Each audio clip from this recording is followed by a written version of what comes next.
Hello everyone, my name is Gulabshah और आप सभी देख रहे हैं मेरा official channel D U education club. I hope आप सभी ठीक होंगे और अपनी अपनी स्टडी बहुत अच्छे से कर रहे होंगे। जैसे कि आप सभी को पता है, मैं सेमेस्टर 1 की जो एजुकेशन है उसकी बुक कवर करवा रही हूँ, जिसमें मैं आपको ऑलरेडी चैप्टर 3 तक सारी ही वीडियो कवर करवा चुकी हूँ और हमारा चैप्टर 4 चल रहा है, जिसमें हम आज पार्ट 2 कवर करेंगे, क्योंकि हम चैप्टर 4 का पार्ट 1 ऑलरेडी कवर कर चुके हैं। अगर आपने पार्ट 1 नहीं देखा है तो जल्दी से आप पार्ट 1 को चेकआउट कर सकते हैं।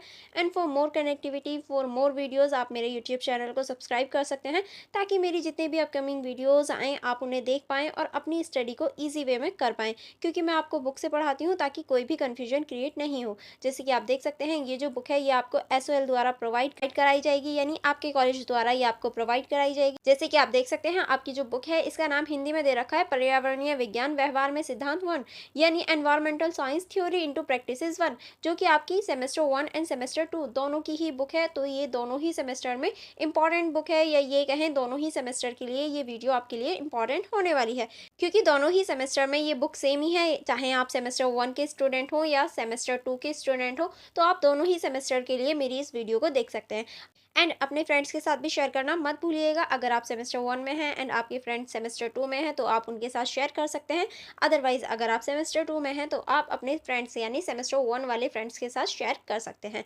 चलिए फिर हम लोग इसको स्टार्टिंग करते हैं। अगर आपने अभी तक लाइक नहीं किया है तो आप अपना प्यारा सा लाइक कर दीजिए, और आपके प्यारे से लाइक से हम इस वीडियो की स्टार्टिंग करते हैं।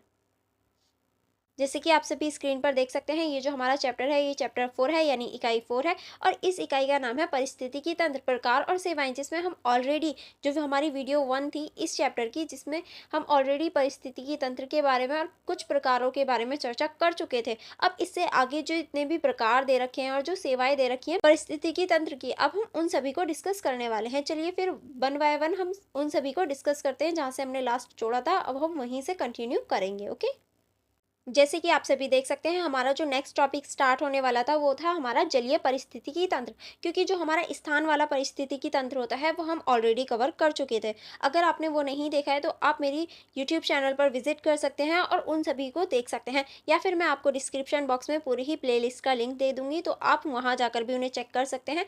एंड लाइक एंड शेयर भी कर सकते हैं अपने फ्रेंड्स के साथ, जो कि आपका इंपॉर्टेंट वर्क होता है, क्योंकि जिस तरह से मैं आपके लिए मेहनत कर रही हूँ, आपका भी तो थोड़ा सा फर्ज बनता है कि आप मेरी वीडियो को लाइक करिए एंड अपने फ्रेंड्स के साथ शेयर करिए।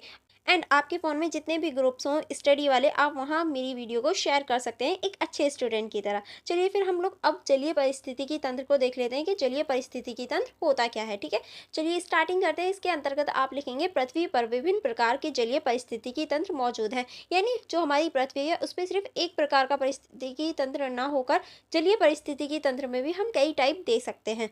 सामान्य तौर पर जलीय परिस्थितिकी तंत्र को लवणीय के स्तर पर निम्न रूप में वर्गीकृत किया गया है, यानी देखिए जो परिस्थितिकी तंत्र जलीय वाला होता है उसको लवणता के आधार पर कई आधारों पर वर्गीकृत किया जा सकता है। यानी जो पहला आधार होता है वो होता है हमारा तालाब और झीलें, जिसमें कि मीठा पानी होता है, यानी जो मीठे पानी वाले होते हैं उनको एक साइड रख दिया गया, जैसे कि नदी हो गई, यमुना हो गई, ये सभी आप इसके उदाहरण लिख सकते हैं। और जो दूसरा टाइप होता है जो लवणीय होता है, यानी जिनका पानी खारा होता है, जिन्हें हम पी नहीं सकते, तो उनमें आप लिख सकते हैं नदमुखी और महासागर। ये सभी क्या है, ये ऐसे परिस्थितिकी तंत्र हैं जिनका पानी जो होता है वो लवणीय होता है, या ये कहें ये लवणीय महासागर होते हैं। इस टाइप से हम दो परिस्थितिकी तंत्र, इस टाइप से हम जलीय परिस्थितिकी तंत्र को दो भागों में बांट सकते हैं। चलिए अब हम इसको डिटेल से पढ़ना स्टार्ट करते हैं। जैसे कि आप देख सकते हैं, फर्स्ट पॉइंट में आप लिखेंगे तालाब परिस्थितिकी तंत्र। अब तालाब परिस्थितिकी तंत्र क्या होता है इसको देखेंगे। तालाब सबसे छोटा और सरल जलीय परिस्थितिकी तंत्र का उदाहरण है, यानी जो तालाब होता है वो एक तो सबसे छोटा होता है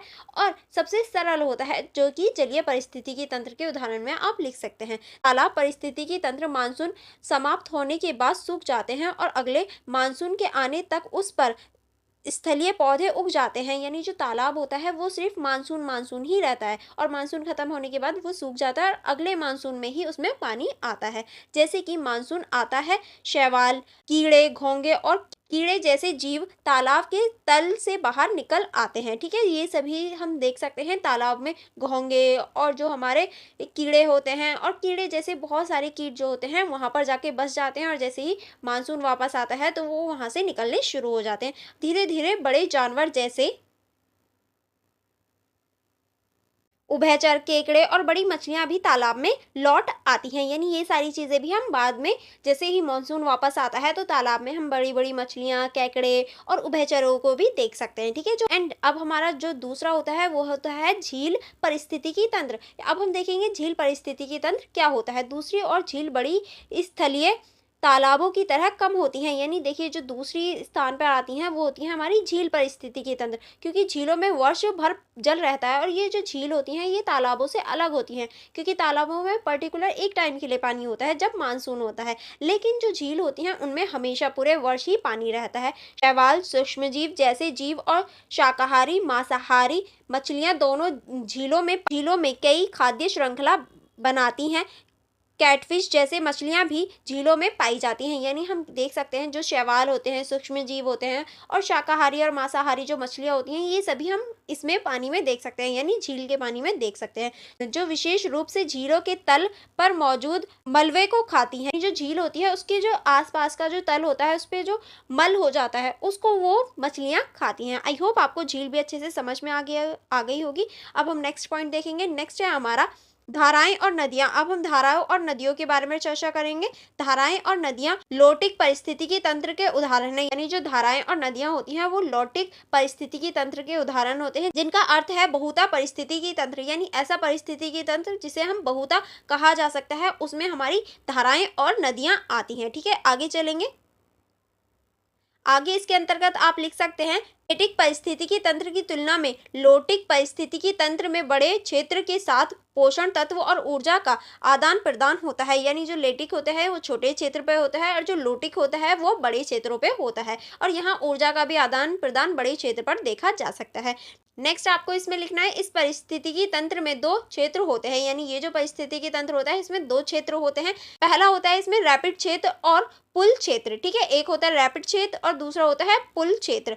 रैपिड जोन में करंट तेज होता है जो नीचे के गाद और अन्य सामग्री को साफ करता है और इसे दृढ़ और कठोर बनाता है। दूसरी ओर पुल क्षेत्र की धारा की गति धीमी होती है। यानी जो रैपिड होता है उसका जो करंट है या फिर ये कहें उसकी जो धारा होती है वो तेज होती है, और जो पुल होता है, पुल क्षेत्र जो होता है उसकी जो धारा की गति होती है वो सीमित होती है या स्लो होती है। ठीक है, नेक्स्ट आप इसमें लिखेंगे नदियां पहाड़ों में ग्लेशियरों से निकलती हैं और तलघट ले जाती हैं और महासागरों में समाप्त होने से पहले मैदानी क्षेत्रों में प्रवेश करती हैं और वहां की साथ मिट्टी को तलघट से मिलाकर उसे उपजाऊ बनाती हैं। नदियां मानव जाति को पीने, घरेलू उद्देश्य, उद्योगों, कृषि और विद्युत उत्पादनों के लिए जल प्रदान करती हैं। यानी जो झीलें होती हैं वो बहुत ज़्यादा इम्पॉर्टेंट होती हैं।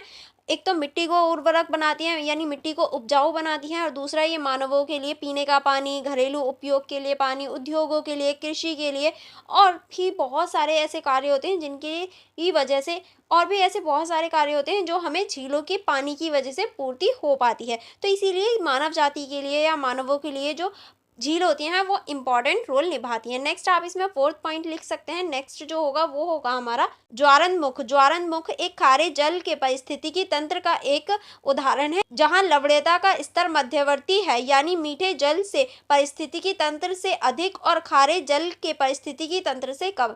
यानी ये जो हमारा होता है ज्वारनमुख, इसमें लवणता की जो मात्रा होती है वो ना तो ज्यादा होती है ना ही कम होती है। यानी मीठे पानी से ज्यादा होती है और खारे पानी से कम होती है। ठीक है, लवणीय, दलदल और कीचड़ वाली मिट्टी मिलती है, और यहाँ पर जो मिट्टी मिलती है यानी इसके अंदर की जो मिट्टी होती है वो लवणीय, दलदल होती है और कीचड़ वाली मिट्टी यहाँ देखी जा सकती है। ठीक है, चलिए आगे बढ़ेंगे।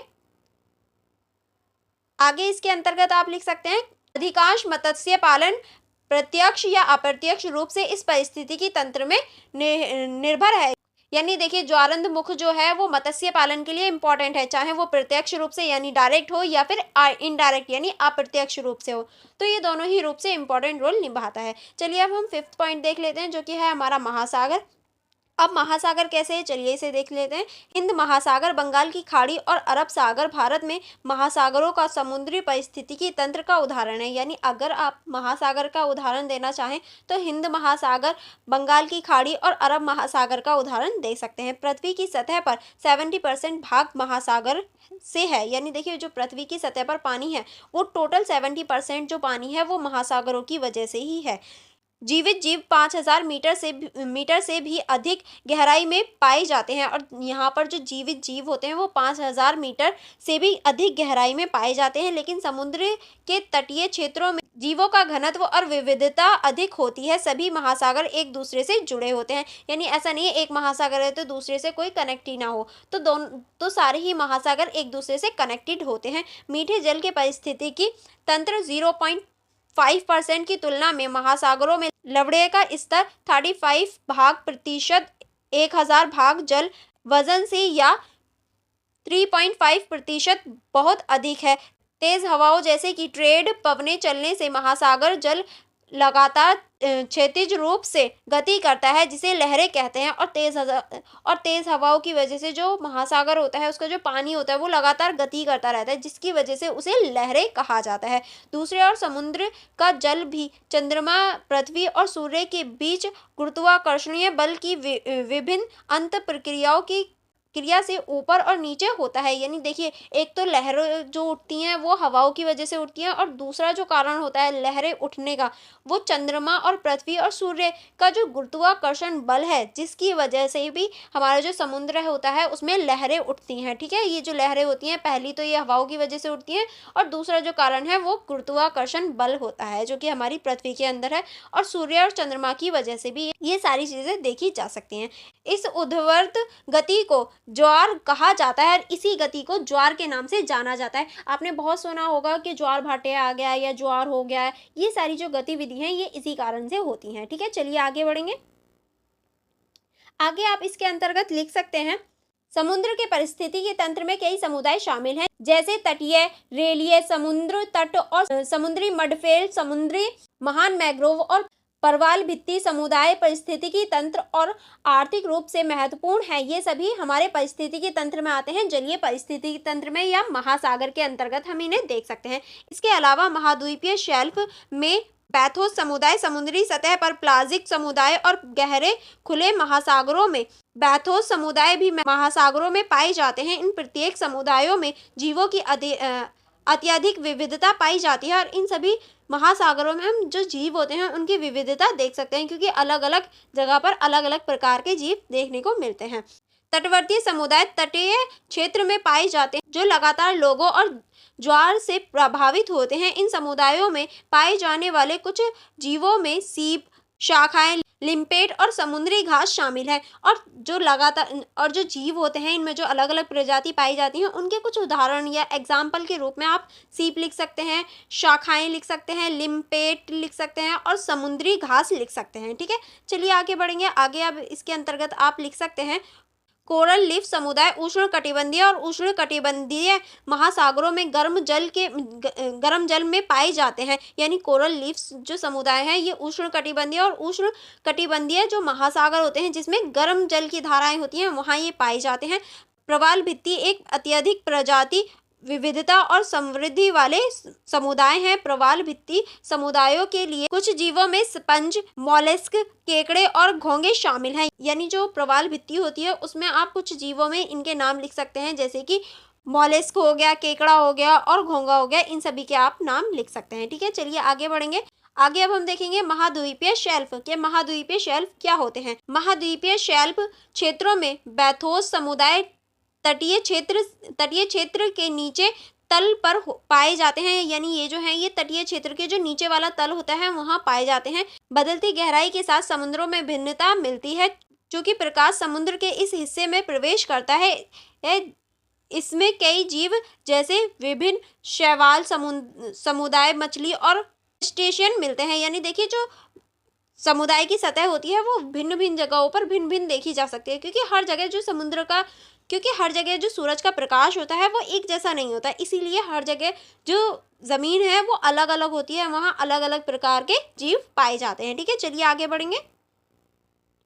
आगे हम देखेंगे समुद्री सतह के पेलेजिक समुदायों में प्लेव और बड़े तैरने वाले जानवर हैं जो खुले जल में मौजूद होते हैं। ठीक है, समुद्रों को सतही प्लेजिक और गहरे जल वाले प्लेजिक समुदायों में विभाजित किया गया है। यानी देखिए जो समुद्र के बड़े बड़े जीव होते हैं उनको सतह प्लेजिक और गहरे जल वाले प्लेजिक में विभाजित किया जा सकता है। अब देखिए जो सतह प्लेजिक होते हैं उसके उदाहरण में आप लिख सकते हैं झींगा, कामव जेली, ट्यूनिकेट्स और जो हमारे गहरे समुद्र के पैलेजिक समुदायों तक बहुत अधिक प्रकाश नहीं जाता, और जो गहरे वाले होते हैं उनके पास प्रकाश भी नहीं जा पाता। ठीक है, ये सभी आप इसके अंतर्गत लिख सकते हैं। अब हम देखेंगे गहरे खुले बैथोस समुदाय को। यह समुदाय महाद्वीपीय शेल्फ की सीमा से गहरे महासागरों के बीच मौजूद रहते हैं, जो कि प्रकाश इस क्षेत्र तक नहीं पहुंचता है, इसीलिए केवल विषमपोषी जीव और कुछ बैक्टीरिया ही इन समुदायों का हिस्सा है। यानी देखिए यहाँ, क्योंकि देखिए ये जो है ये बहुत ज्यादा गहराई में होते हैं, इसी वजह से यहाँ प्रकाश नहीं पहुंच पाता। तो यहाँ के जो जीव होते हैं वो भी ज्यादा खास नहीं होते, मतलब बैक्टीरिया वगैरह ही यहाँ मेनली पाए जाते हैं। ठीक है, आई होप आपको ये भी समझ में आ गया होगा। चलिए आगे बढ़ेंगे। आगे आप देख सकते हैं, जैसे कि यहाँ आप देख रहे हैं, यहाँ थोड़े से प्रश्न दे रखे हैं जिसके उत्तर आपको मुझे कमेंट बॉक्स में देने हैं। देखते हैं कौन कौन आंसर दे पाता है। ठीक है, चलिए आगे बढ़ेंगे। आगे जैसे कि आप देख सकते हैं पारिस्थितिकी तंत्र सेवाएं, यानी अब हम देखेंगे पारिस्थितिकी तंत्र में जो सेवाएं होती हैं, या पारिस्थितिकी तंत्र का जो सेवा क्षेत्र है, या ये कहें पारिस्थितिकी तंत्र जो सेवाएं हैं उनको देखने वाले हैं। जैसे कि हमने चैप्टर के नाम में भी देखा था कि हम इसमें सेवाओं के बारे में भी चर्चा करेंगे। चलिए फिर अब इस टॉपिक की स्टार्टिंग करते हैं। पारिस्थितिकी तंत्र सेवाएं प्रत्यक्ष और अप्रत्यक्ष लाभ है जो मनुष्य को प्रकृति से प्राप्त होता है। यानी पारिस्थितिकी तंत्र सेवा जो है वो प्रत्यक्ष या अप्रत्यक्ष लाभ ही है जो मनुष्य को प्रकृति द्वारा दिया जाता है। यह पृथ्वी के आधारभूत संरचना के रखरखाव के लिए आवश्यक है, और इस सेवा के फलस्वरूप इस ग्रह पर जीवन का विकास संभव होता है। यानी इस सेवा की वजह से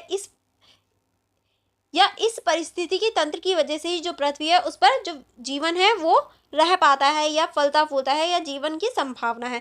परिस्थितिकी तंत्र सेवाओं में परिवर्तन पृथ्वी पर मानव जीवन की गुणवत्ता को महत्वपूर्ण रूप से प्रभावित कर सकता है। इन सेवाओं को 4 प्रमुख वर्गों में वर्गीकृत किया गया है। यानी देखिए पारिस्थितिकी तंत्र जो है इसकी जो सेवाएं हैं वो पृथ्वी पर बहुत ज़्यादा इंपॉर्टेंट रोल निभाती है, और इसको समझने के लिए हमने इसकी जो सेवाएं हैं उसको 4 भागों में वर्गीकृत किया गया है। अब वो कौन कौन से 4 भाग हैं, चलिए इसको देखते हैं। पहला भाग जो है वो है हमारा प्रोविजनिंग सेवाएं। इसके अंतर्गत क्या आएगा, चलिए देखते हैं। इसके अंतर्गत आप लिख सकते हैं इसमें सामग्री और उत्पादक शामिल है जो हमें प्रकृति से मिलती है, जैसे फल, सब्जियां, फसलें, शहद, मछली, समुद्री भोजन, पशु और अन्य खाद्य सामग्री, ताज़ा फल, ताज़ा जल, ईंधन की लकड़ी, फर्नीचर और निर्माण के लिए लकड़ी, फाइबर, दवाएं, तेल, प्राकृतिक गैस, कपड़े और अनुवांशिक संसाधन। यानी पहली जो हमारी कैटेगरी है उसमें हमने जो हमारी प्रकृति से हमें प्राप्त चीज़ें होती हैं, जैसे हमारे फल हो गए, सब्जी हो गई,